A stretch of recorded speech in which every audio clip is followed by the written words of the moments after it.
Hello students, welcome to my channel. Students, आज की video में सीखेंगे त्रिकोणमिति का परिचय।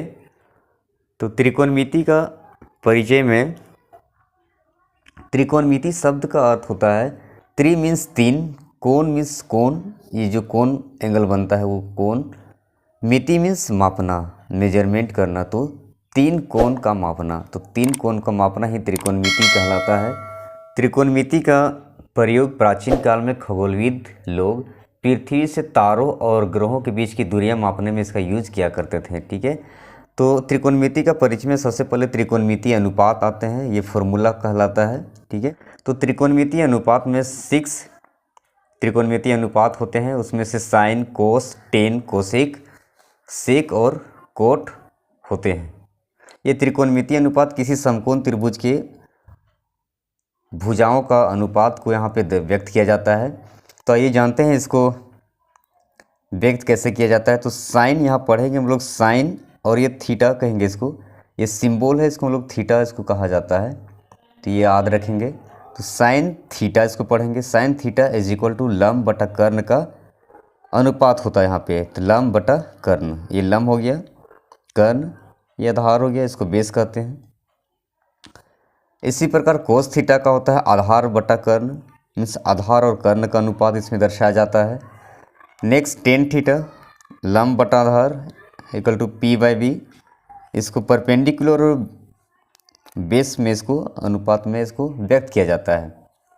तो आपको सिर्फ साइन थीटा, कोस थीटा और टेन थीटा का याद रखना है अनुपात। बाकी जो तीन होते हैं ये एक दूसरे का अपोजिट होते हैं, जिसमें साइन थीटा का अपोजिट कोसेक थीटा होता है।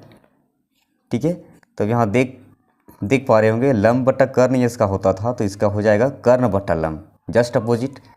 इसी प्रकार कोस थीटा का आधार बटा जो कर्ण था वो सेक थीटा का अपोजिट होगा, कर्ण बटा आधार। इसी प्रकार टेन थीटा लंब बटा आधार था, उसका अपोजिट कोट थीटा हो जाएगा, उसका आधार बाय लंब हो जाएगा।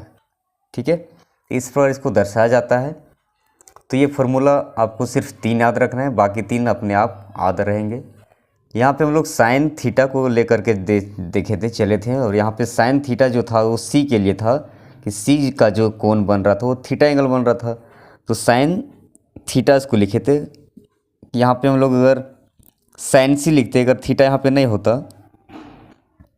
अब इसी के आधार पर अगर साइन सी लिखना चाहें, साइन यहाँ पे थीटा जो था उसके जगह अगर साइन सी कोण लेकर चले हम लोग, तो साइन सी यहाँ पे सी जो है सो एंगल को दर्शाता है।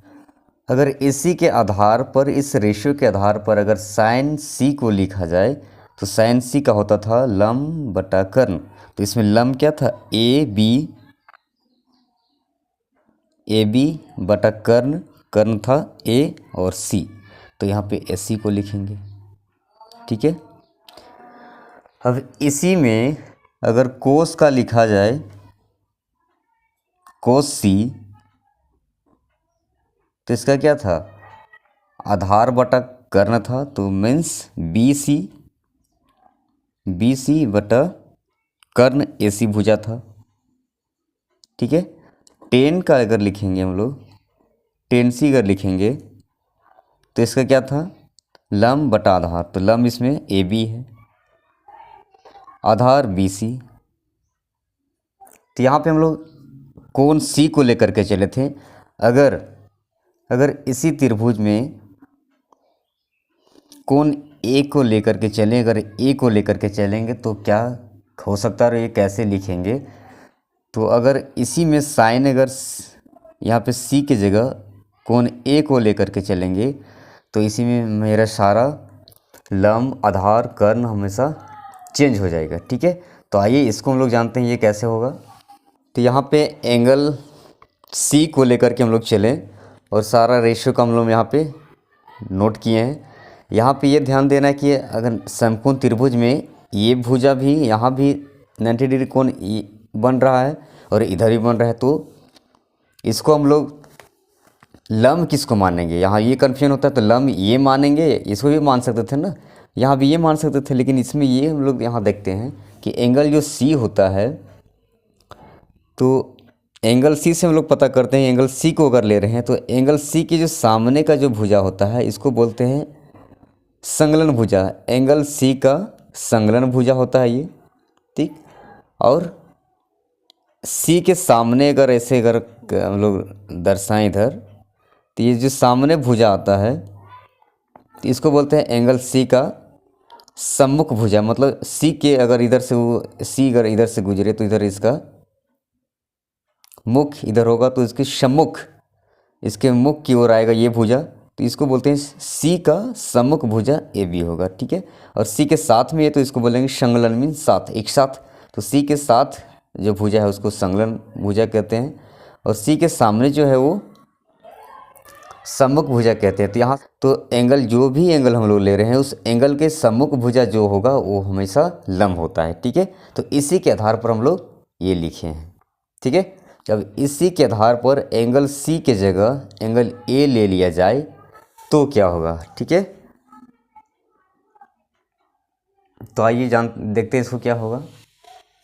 तो साइन एक अगर लिखेंगे तो साइन का तो हम लोग पहले जनरल जानते हैं, तो पी बाई एच होता है।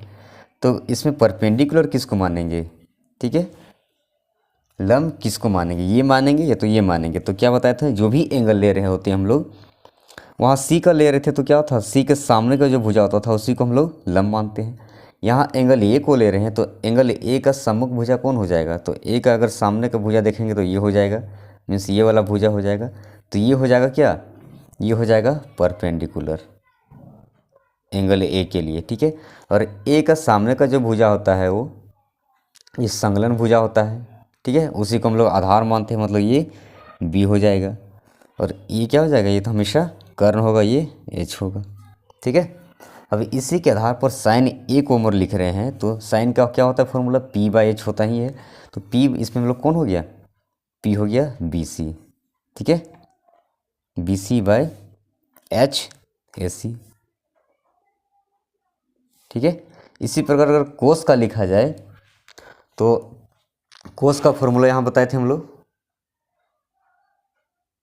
तो कोस का फॉर्मूला क्या था, आधार बटा कर्ण, बी बाई एच, ठीक है।